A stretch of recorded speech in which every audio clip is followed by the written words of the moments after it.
Hello everyone, welcome back to Restart with me, Jason Tartick, where we are breaking down the craziness of the news and making it relatable to you. Today we are talking about unemployment and the CARE Act that has just been passed. A $260 billion expansion and enhancement of unemployment insurance in the United States. It is wild to think that if we rewound back to September 2019, just a few months ago, we were at an all-time low for the unemployment rate. So the total amount of population that was unemployed was 3.5%. That was the lowest in 50 years, back to December 1969. And how things have come full circle. In the week ending March 21st, 3.3 million Americans that week filed for unemployment. And that shattered the last record, which was 700,000 Americans in 1982. So the big message here is that if you are unemployed, or you know someone that's unemployed, or you think you may soon be unemployed, you're not alone. You're not alone. Experts were projecting about 1.5 million Americans would have to claim unemployment, and they were way off. So know that there are solutions that have just been approved and that things are put in place to take care of you if this pandemic has impacted your employment.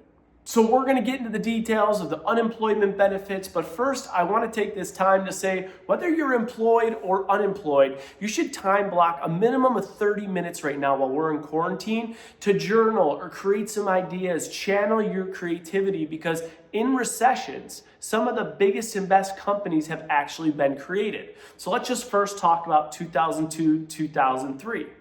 GoPro was originated, Wayfair, Sonos, PayScale, huge company, Tesla, Five Below, the list goes on.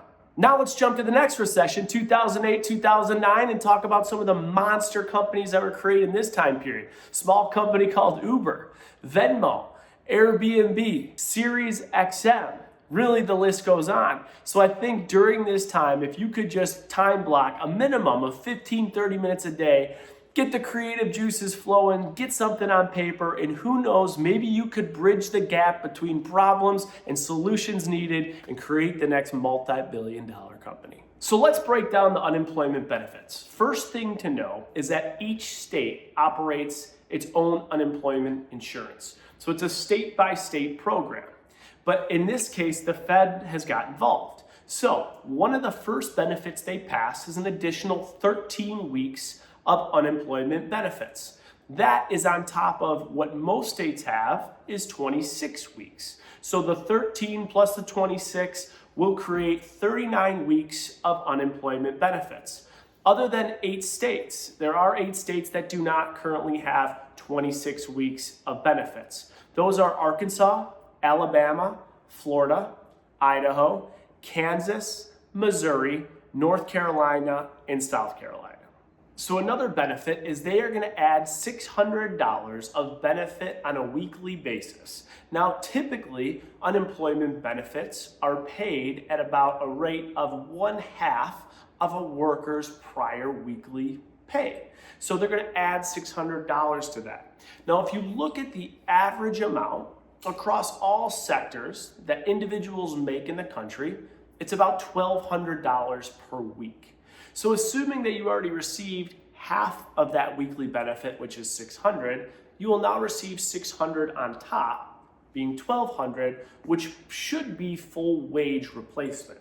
Now, in some industries that have been absolutely crushed during this time period, like leisure and hospitality, the average rate in those circumstances across the United States is roughly around $500 per week. So whatever benefit they are receiving today or prior to the CARE Act, they'll now receive $600 on top of that, which could result in a benefit amount greater than 100% of actual pay. So the two big takeaways about the CARE Act is that it will provide 13 weeks of additional benefit under the state law and an additional $600 of weekly benefit for up to 4 months. Now, I could go into all the specifics of the CARE Act, but it would take me an hour plus. So if you have questions about it, go to NELP.org for questions on the specifics, okay? Now, if you're actually looking to apply for unemployment, you could do it on the phone, you could do it online. Again, it varies state by state. But the one website you have to go to that'll give you all the answers of how to start the application process, the links, questions on employment, future employment, training, it's a great, great website out there, and that is careeronestop.org. And this is actually sponsored by the U.S. Department of Labor. So this is a credible site. This is where you can file for unemployment. You can understand the state-by-state law regulations, and you could get in a better place given your circumstances. Thank you for joining me on this episode of Restart. If you have any questions, please put them in the comments below, and I will absolutely get to them. And please remember to like, comment, and subscribe.